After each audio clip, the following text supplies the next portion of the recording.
The 2017 National Blueprint for Malaysian Indians announced by PM Najib Tun Razak in October 2016 is proof that after 60 long years and 6 blueprint initiatives later, Malaysian Indians remain still marginalized, oppressed, discriminated and have suffered for generations under a failed MIC, a party to empower Indians.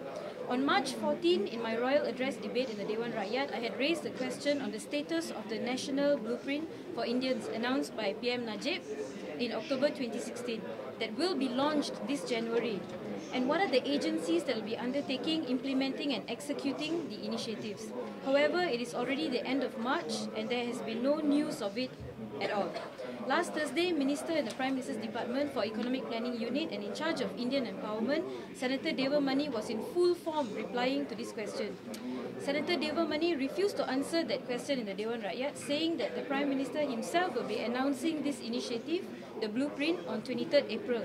After a shameful delay of 3 months in spelling out the government's efforts to assist and uplift needy Indian families. He did not outline the contents of the blueprint but went on to thump his chest in sharing made-up false achievements by MIC and BN for the Indian community in Malaysia. Deva Mani's statement is idiotic and insulting in the highest order. After 60 years since Malaysia's independence, the government is still crafting and planning and trying to execute a national blueprint to uplift the socio-economic status of the Indian community, who have made up between 7 to 10% of the national population and for over 6 decades. And they are still attempting to do so. So in other words, that after 60 years, Malaysian Indians still need a blueprint for economic empowerment. What a low-down dirty shame. Perhaps Deva Mani and his MIC have conveniently forgotten that Indian voters are deemed kingmakers in 24 parliamentary and 74 state assembly constituencies in Peninsular Malaysia. Voters from the Indian community constitute more than 15% of the electorate in those seats.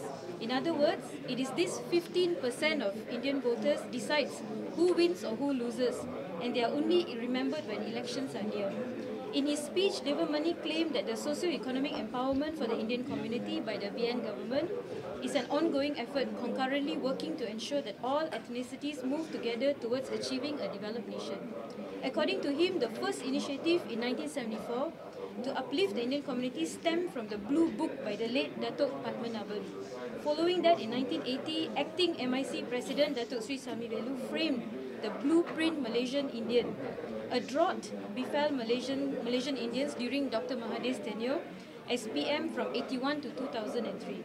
In 2006 and 2008, in the 10th Malaysian Plan, once again the MIC blueprint was launched. When Najib Tun Razak was Deputy Prime Minister, he chaired a committee called the Cabinet Committee for Indian Community, CCIC. From 2010 to 2012, a Plan Tindakan dan Implementasi Kerangka Pembangunan was created specifically for the Indian community.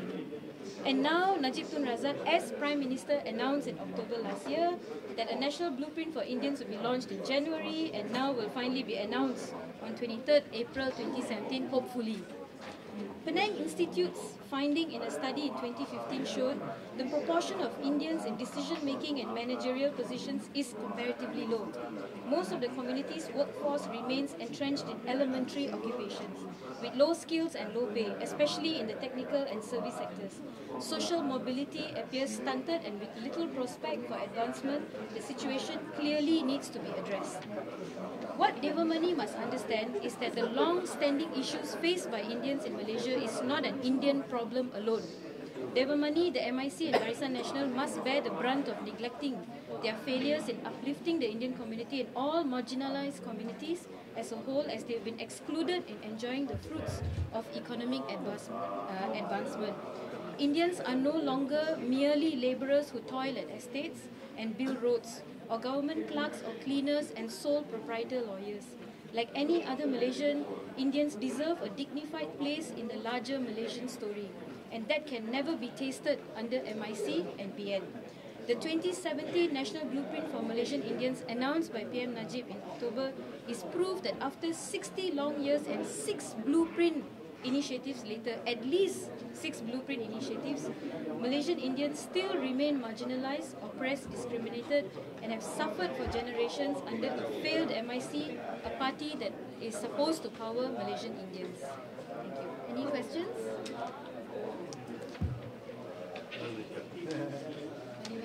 Yeah. Doctor, you want to add something?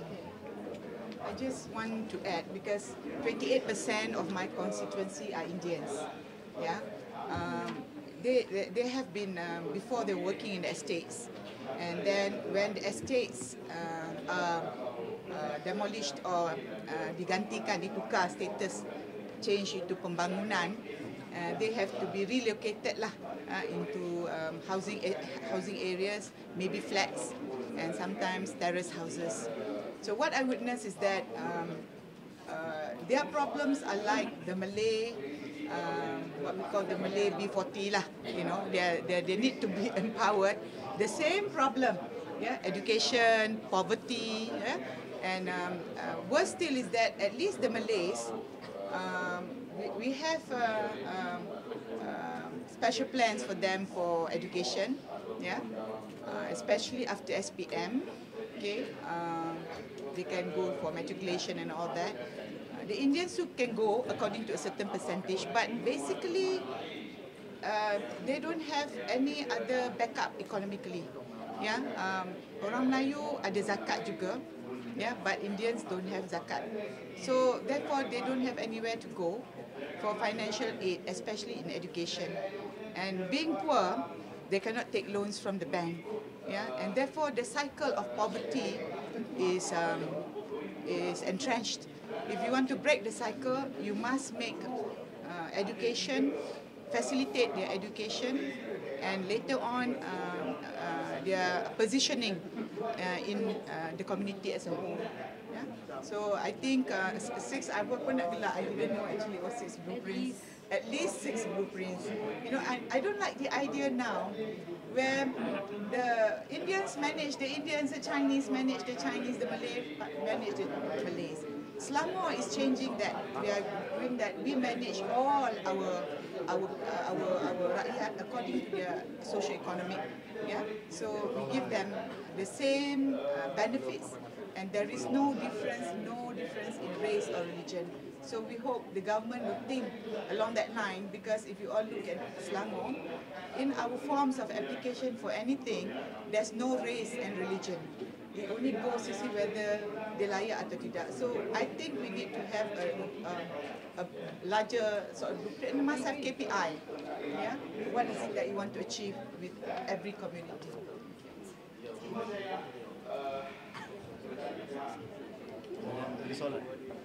Any questions? Okay, thank you. Thanks.